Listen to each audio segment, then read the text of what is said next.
డబ్బు వెనక నీది వేట, పొంగ తీసుకెళ్తావారా మూట.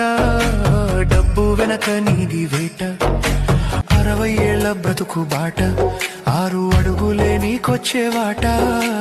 60 ఏళ్ల బ్రతుకు బాట, పైసల కోసమే పరుగురా, అది ఎంత దూరమో అడుగురా. ఇంత దూరం అంటూ గీత ఉన్నదా, లేక జీవితమంతా పరుగేనా? నువ్వు కూడబెట్టిన ధనముతో నిమిషం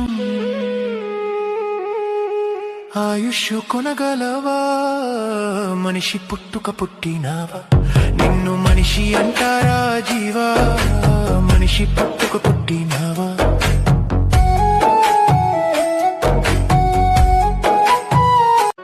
డబ్బు వెనక నీది వేట, పొంగ తీసుకెళ్తావారా మూట. డబ్బు వెనక నీది వేట,